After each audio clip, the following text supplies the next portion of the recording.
Welcome to our podcast. This is Friends on Fire. I'm Mike.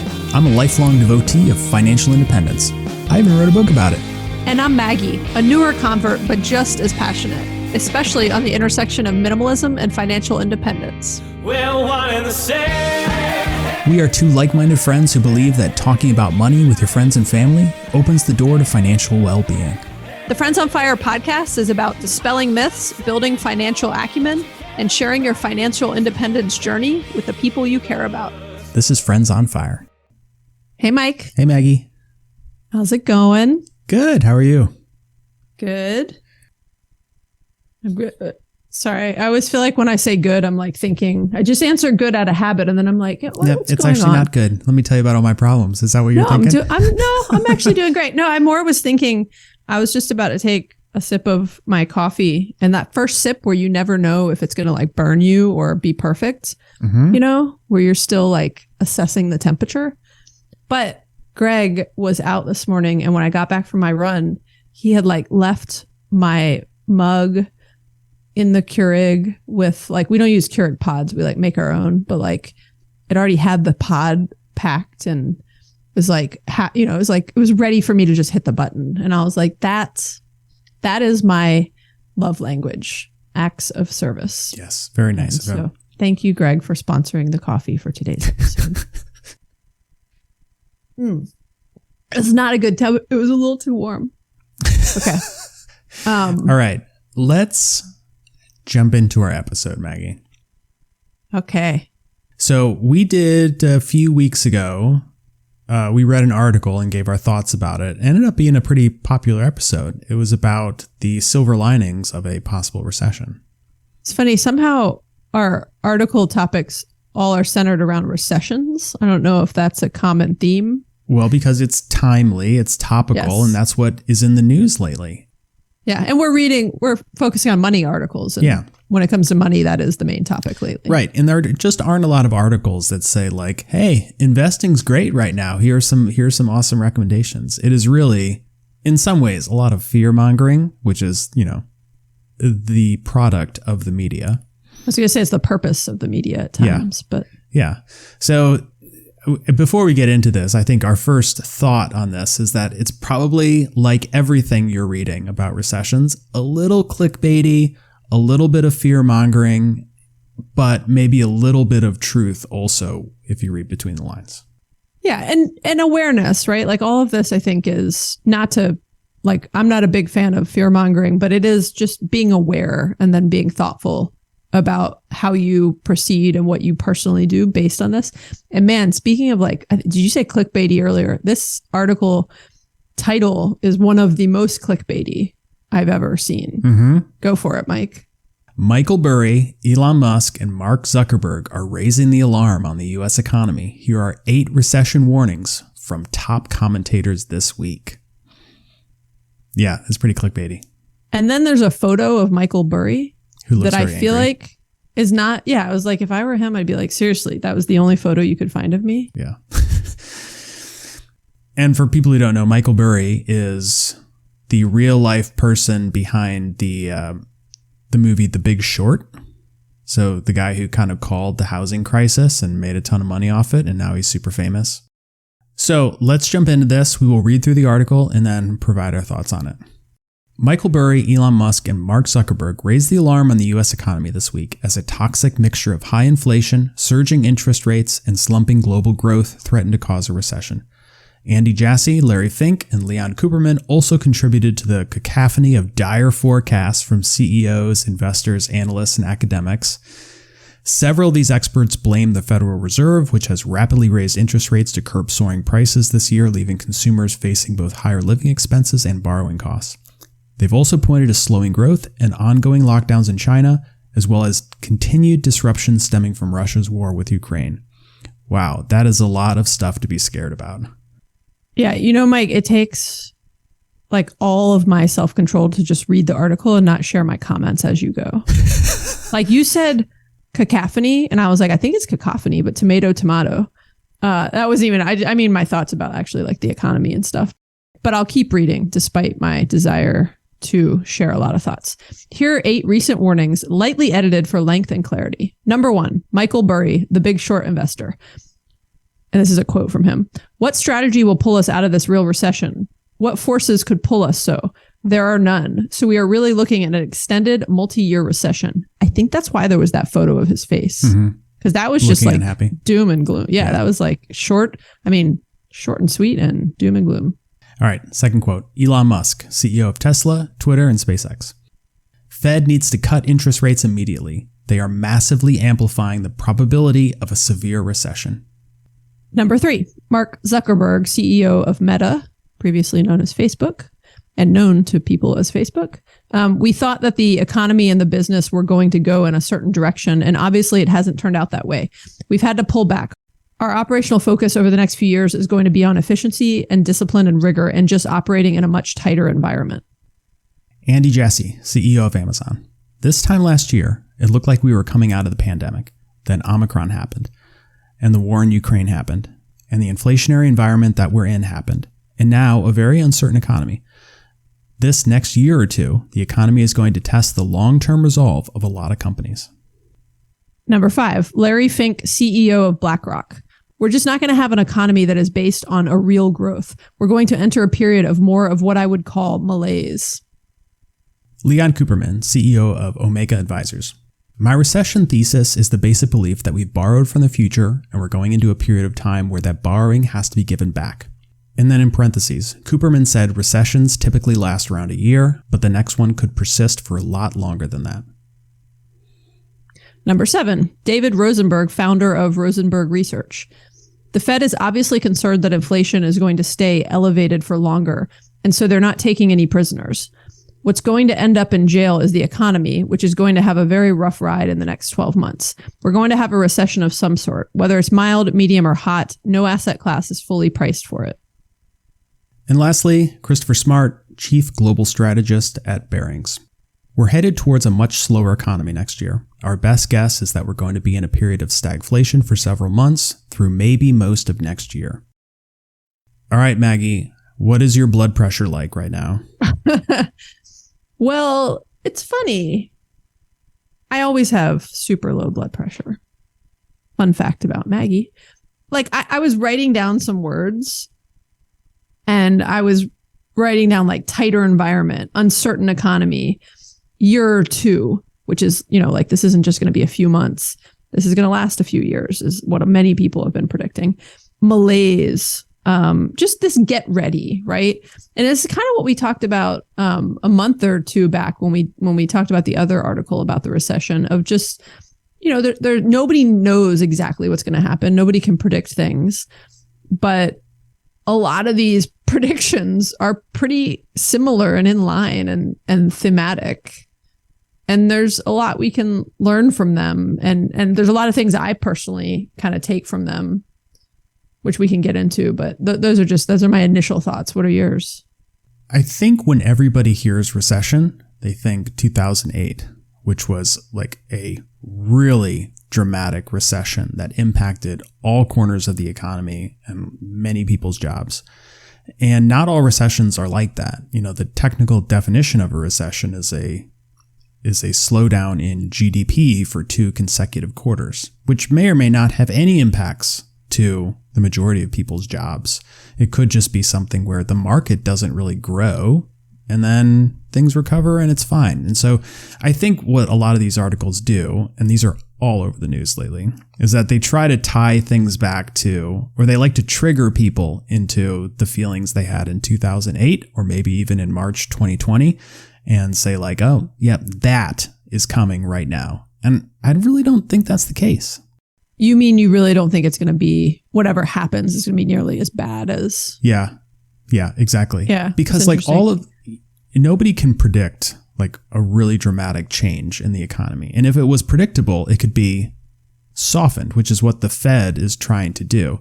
So the fact that we've been talking about recession for years now, and we're still not seeing the impacts like we saw in 2008 is an indication that this is not like previous years and that people don't really know what they're talking about. Yeah. Yeah, it's funny. I don't even try to predict it. Like, when you're saying you kind of predict that it won't be as bad as some people perhaps imply it might be or think it might be. I don't know why I just don't even try to predict it, because I'm always sort of prepared for bad things to happen financially, if that makes sense. Like, this is just worth noting, I think. But like, one thing, I don't read a lot of news by design. I don't, it's often very negative, very depressing. I still try to stay up to date on what's happening in the world, but like I'll read my Skim daily update and like snippets of what's going on. Or Greg will give me the highlights when we're talking about different things. But I really don't like watching the news or reading the news, because it's filled with a lot of fear mongering. It's filled with a lot of opinions, and anyways, I just don't find it to be like helpful for me day to day and my, mental health and my day to day kind of happiness and productivity. So I often don't even like read this stuff. And when I do, I have a few influences that I'll, kind of follow on social media and other things. But I don't like these sort of comments, and the kind of whole theme of this article and all of these comments, I guess, reinforce my bag lady syndrome that I've always had, and that I've talked about a little bit, which is like, I'm always somewhat afraid that the rug's going to be pulled out from under me someday, if you will. The whole spirit of bag lady syndrome is that no matter how well you do financially, overnight it could all be taken away and you're a, quote, bag lady on the streets. And it is actually based on a book of someone who was, incredibly successful and lost all her money in the Bernie Madoff pyramid scheme. And I'll put a link in the show notes to the book, but it's a real kind of fear thing around money. I've talked about some of my own fears about money before, but it's funny, in retirement, I'm actually slowly becoming less fearful, which is ironic. So it's like, I'm not afraid of losing a job because I don't have a job. Yeah, that was part of your advice on our last episode. Yeah. But even when I had a job, towards the end, I was not afraid of losing it because I knew that I was financially secure. And I think there was a tiny part of me that, or more than tiny, that was like, could someone please let me go? Because that would push, kind of push my butt out the door a little faster. So my fears have adjusted, but like right when I retired, I was really afraid of spending money. We're going to get back to this article. I feel like I'm just dumping all my feelings on you. So I say all of that as a lot of context for how I feel and how this article makes me feel. Right. It reminds me that, yes, we should be cautious about things. And like you said, Mike, nobody can predict anything, but we can predict that like we're not in for, an amazing economy for the next, 6 months to 12 months to 18 months to 24 months. We don't know how long. Right. But it's not going to be all like roses and rainicorns and unicorns. I couldn't think of what I was saying, but so that's a really important point, that it is very clear, and you can see it in the economy now, that the growth has slowed and that there has been a pullback. I think what a lot of these articles try to insinuate is that it will somehow turn into a 2008 recession. And that's what I personally feel is not going to happen. But in a lot of these quotes, they talk about inflation and interest rates, which are like real. Like, we know that they're happening. Inflation is huge right now. It is starting to cause people to pull back on spending. We know that interest rates are higher, and you can see this with like mortgages. The housing market has slowed down because when your mortgage is 2%, you want to buy a house. When your mortgage is 7% or 8%, you're like, I can't afford it. So that is like an actual economic transaction that's not taking place. And companies that build houses are slowing down. It is harder and more expensive to borrow money. So people who work in the mortgage industry, for instance, there are a lot of layoffs happening right now because people are getting less mortgages. There's people getting less mortgages in that specific industry. But there's other things like Zuckerberg's comment in this article was, companies like Facebook, they're preparing, right? They've got to get ahead of everybody. Mm-hmm. Every larger company is trying to get ahead of what they believe might be happening. And so they're tightening things, right? Yeah. And so his specific comment was, our focus over the next few years is going to be on efficiency and discipline and rigor, and they're going to have to operate in a tighter environment. And what that means for many companies is like they pull back offsites, they pull back a lot of hiring, they, let go a lot of roles, and they pull back on things. And so, when companies are doing that, it's the same thing that I think we ended our last discussion talking about the recession with, Mike. It's the same thing that my advice often is: get ready and pull back, like prepare for the worst, hope for the best. But if you prepare for the worst in your own personal life, which is what we're talking about and what we're kind of, angling this around, when you prepare for the worst, the best that can happen is that you saved a bunch of money and it turns out things weren't as bad as people predicted, but you tightened things up so well that you're looking really good on the other end of whatever this is.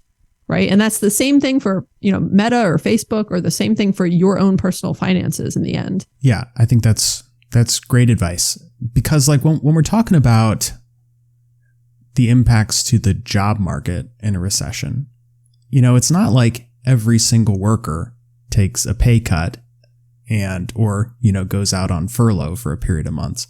It's that some people get laid off, and it's very dramatic and impactful for them. And some people have no impact whatsoever. They might even get promoted or get a raise because they're in a different industry, they're in a different type of role. And it averages out to be, X% job loss and whatnot. But this is going to impact people differently depending on where they are in their career, where they are in their industry. And for a lot of people, you might not notice anything at all. You might not be that invested in the stock market, or your particular investments start to go up instead of stagnate. It's hard to predict, but it won't be anything universally impactful like 2008, at least in my opinion. But I'm not an economist. I just host a personal finance podcast with my friend Maggie. Yeah, and I'm definitely not an economist. So, Mike, I have a question though. Okay. Because we could break down what each of these people said, but they kind of all said the same thing in roundabout ways from different angles. What are you personally doing as a result of now? Well, first off, I heard you say you believe that these predictions are a little bit more doom and gloom than what you believe will happen. But like you said, nobody can predict. We don't know. You're guessing you're making a prediction. They're making a prediction. But what are you personally doing as a result of what could be coming? Good question. Let me first clarify that I think that taken out of context, these are very doom and gloom. I think these guys are just talking very matter-of-factly about a economic definition of a recession and inflation and interest rates. And for them, it's just like how the economy works. So I don't think, Larry Fink, CEO of BlackRock, is like pulling his hair out, freaking out. I think this is just like, he's been in this industry and he knows what he's talking about. So what am I doing? Very little. I would say that I'm watching the market more closely, but I watch the market pretty closely anyway. I am not, Maggie, you like to just like let things ride because I think managing your money actively is a little too stressful for you. Yeah. I feel very comfortable doing so. And so if some of my investments, if I believe that they are going to be in a long-term downward spiral or remain stagnant for a year, I'll get out of them and move into something else that I believe in. I'm preparing to make some active money moves if necessary, but I haven't done anything yet. I'm really just kind of looking for specific opportunities to jump in when specific sectors get hit very hard and then make a little money on the rebound. Whether that rebound is a week or a month or a year, I don't really know. I'm looking for good buying opportunities. Yeah, that's interesting, Mike. As you were saying that, I was realizing, we are, I realize this every day, but like we are both sitting in a very privileged space of just where we come from, the lives we live, but also just from a FI standpoint, right? That you are still working, but you'd be okay if you lost your job. Yeah. Very much so. You'd be more than okay if you lost your job. And so the angle on kind of what we're both doing is a little bit different than what I would recommend the average person does. So we'll finish with what I would recommend for other people that may be in a different financial situation. And when I say different financial situation, I mean not having had reached financial independence, right? Which is a very unique situation we're both in that I'm incredibly privileged and grateful to be able to even have gotten to this point in my life. But I just want to preface it with that because I am aware that, everything you just said and what I'm about to say that I'm personally doing is rooted in the specifics of our financial situation. And I do want to kind of pivot it to what I would recommend for the average American, if you will. I'm not sure what your advice is going to be, but I have a pretty good idea. And I think it would be safe to say that the advice for how to handle a recession is the same advice for how to just live your life normally all of the time. It is. What I was separating is some of the things you're saying about buying and selling stocks. And that's the only piece I'm talking about that's different. Okay. And the same thing, like a couple things I'm about to say, I think would be different too. So I think there's some foundational things that I agree would be the same for everybody, no matter what your situation is.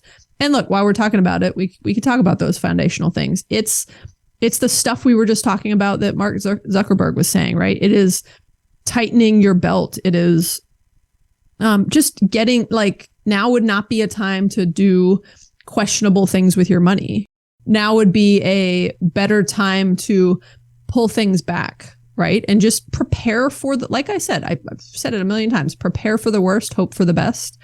And so now is a good time, again, not to I'm in a big personal phase lately of not wanting to be so tight with money that I'm just kind of making myself miserable or that I'm overly focused on it or thinking about it. So I've been a lot more splurgy personally lately. But within bounds and within what I can afford and within kind of my own financial forecasts and everything else. And so, I'm not one to say, deprive yourself and be miserable. We had that, great discussion with Jess from the Pioneers all about that, enjoying the journey. But you could do that within reason and with balance, right? And that's what I believe is best. And that's what I am doing on some level in my own life. And then that is what I recommend for other people. But I will say just my own, in my personal situation, the way I'm thinking about it and preparing are a few things. One, I just have to comment. I still am shocked by the prices of things sometimes. Yeah. I was in Trader Joe's last night. It's just things are, and we mostly shop at Aldi, but I was there for a bunch of holiday stuff. It was just really expensive. I remember what the prices of some of these things used to be last year and the year before. And it's just shocking. The tiny bit that adds up of, a trip that used to cost $100 is now $170. And so I'm just still baffled by, how fast the prices of things are inflating. Like I said, I don't have a job, so I'm not worried about losing my job. But if I did have a job, I would very much be thinking about, having an emergency fund, being cautious about my employment situation, right? And not necessarily switching to another unknown company if I'm sitting in a really safe situation. And so I would be just thinking about, kind of my job forecast and other things. But I'm sitting on some cash that I would have put into the market. And I had been kind of slowly putting into the market when things have been down over the past few months, but now they're back up a good bit.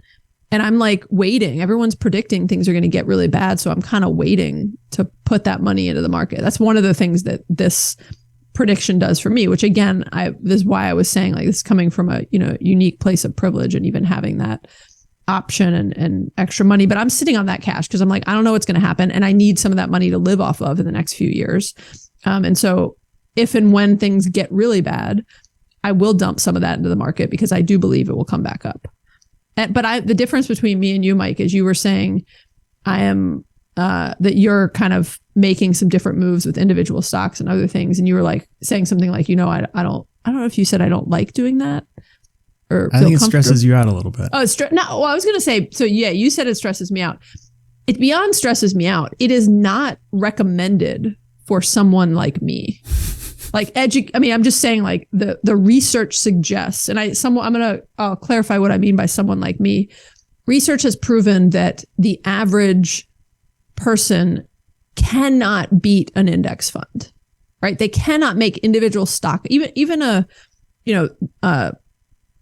formally educated and trained and tons of experienced trader often can't, right? And some of the managers of the best funds out there cannot beat the overall performance of the market on average. And so I say like, yeah, you could argue it stresses me out, but I actually just don't do it for other reasons. Like I believe in the value of broad-based index funds. And so I'm letting my stuff sit in that and I'm waiting this out because even if it gets bad for a few years, I'm okay. This is a long-term play for me. I don't, in theory, yeah, it feels good for it to be up, but I wasn't going to tap into that money for years from now anyways. So I'm sitting, but I like to watch you play with things and tell me what you're buying and selling. So I think it's important to point out, though, that the stock market is not the same as the economy. And one of the quotes was talking about that the market has not fully priced in a recession. But the market has priced in some level of recession.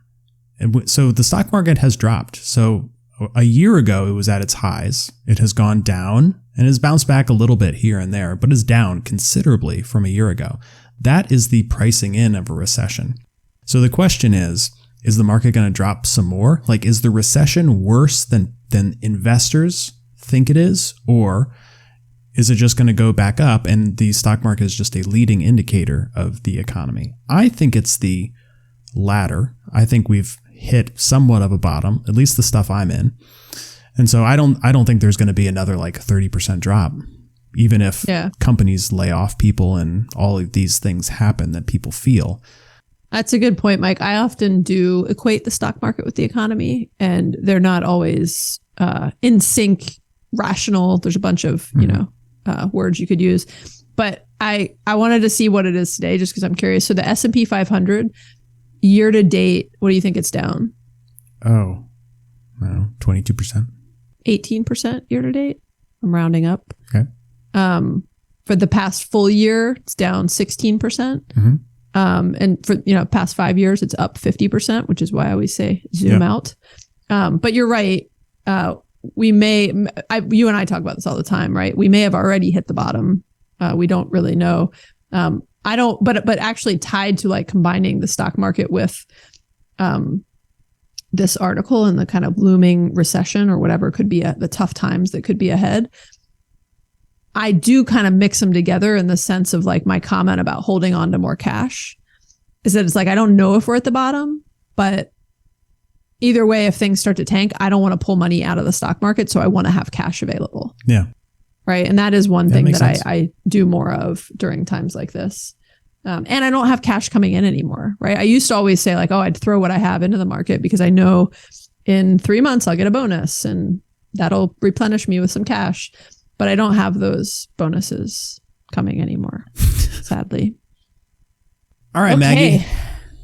Yeah. One of the things we do want, and we'll maybe do this on social media too, is we want your feedback on if discussions like this are helpful. We usually dive into like a specific topic, and you could argue we're just talking about the recession, so that's a topic. But just if you guys enjoy us reading some of these articles and sharing thoughts on them, I know it can be a little all over the place with us chatting about it. But you know what? That's actually what we hear from most of you. You enjoy most about our podcast is the back and forth, the banter, the casual conversation, and making money just a more approachable topic. Loosely structured, somewhat helpful discussions between Mike and Maggie. That's our sweet spot.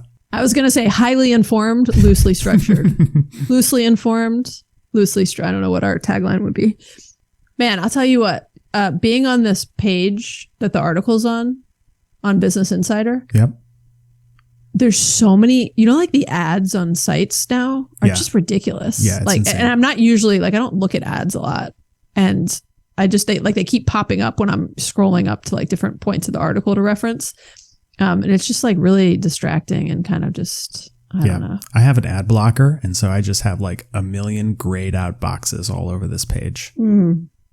That's a good idea. There's an ad for increasing my hair follicle growth, restoring thinning, shedding hair. And I'm like, have I been, do I have thinning hair? Have I been talking about that? Like sometimes when I see certain ads, I'm like, are you targeting? Have you been listening? Are you listening to me? What's going on?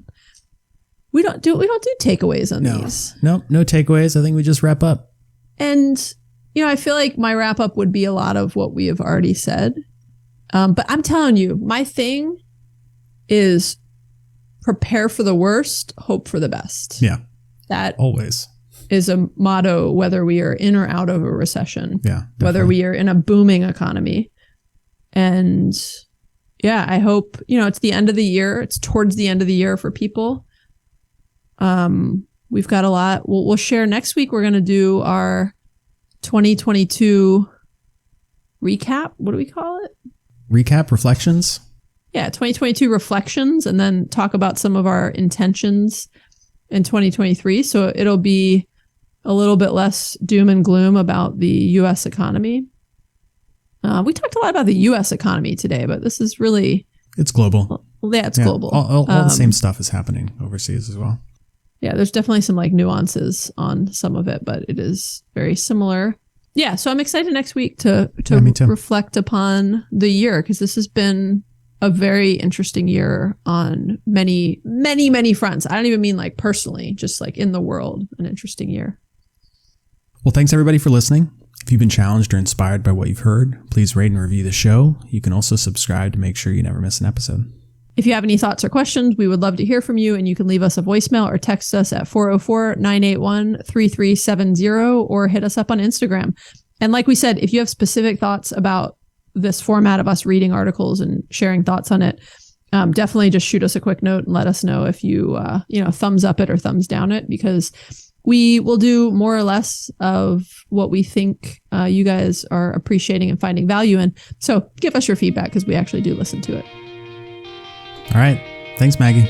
Okay. Thanks, Mike. Bye. Bye.